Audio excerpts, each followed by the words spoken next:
The 2-4 Saints travel to Arizona to play the Arizona Cardinals on Thursday night. They're both 2-4.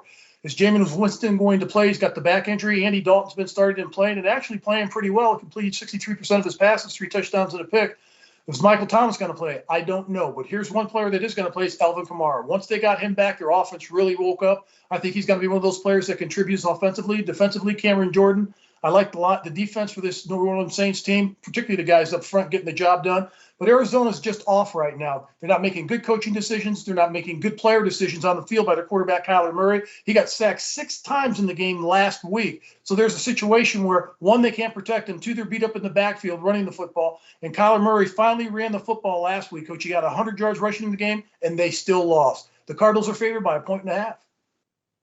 Well, when I look at the Saints, who's going to be the quarterback? Winston, who's thrown 4 touchdowns and 3 interceptions, or Andy Dalton? Andy Dalton has played very, very well. But you mentioned the running back, Kamara. They've rushed for over 200 yards the last 2 football games, boy, and that's impressive. That's very difficult to do. I love the receiver, Olive. However, they just start playing very, very well on defense. They led 23-14 in the third quarter and ended up losing the football game. I just think it 3 times they were in the red zone and kicked 1 field goal. That is why they end up losing the football game. As far as the Cardinals are concerned, this is a team that I just can't figure out, Mark. They have excellent talent. They have great speed. They're very explosive, and I love their quarterback in Murray. However, something's missing. When you look at them, last week they scored a field goal in the first quarter. Mark, that's the first time they scored this year in the first quarter. It just doesn't happen when you have all that talent. I think that they're averaging 19 points a game, and that's not possible. There's just too much talent. They lost 3 out of their last 4. But when I look at them, you think, okay, they're going to be close. They're going to find a way to win. But as you mentioned, Mark, they just made some bad decisions for whatever reason.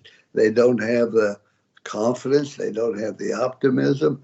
They don't have the togetherness that great football teams have. You can just watch them play. They're not all on the same page. Because of that, despite the problems the Saints had, I look for the Saints to win this game 27-24. I like the way you're thinking there. The problem with the Cardinals is they think that DeAndre Hopkins coming back from suspension is going to cure all their problems. That's not going to happen. They lost Marquise Brown last week. He's going to be out for a couple of weeks. And you look at this offense, they've been saying every week, because I live out here, all they're saying is when DeAndre comes back, we're going to be a different team. We're going to go ahead and win. We're going to turn things around. One player's not going to do that for this Cardinals football team. The coaching staff just makes poor decisions with clock management and decisions. And Cliff Kingsbury tries to be a gambler. You can't gamble. You've got to play fundamental football. If you've got an opportunity to put points on the board with a field goal, take it. Don't try to push the ball on 4th down. He went for it on 4th down consistently. 1 for 5 on 4th downs in that game against Seattle where they blew the game. I'm going with the Saints in this game. I think just their defense and their ability to run the football with Kamara back. I think you're right. I think the Saints win this game outright 24-17.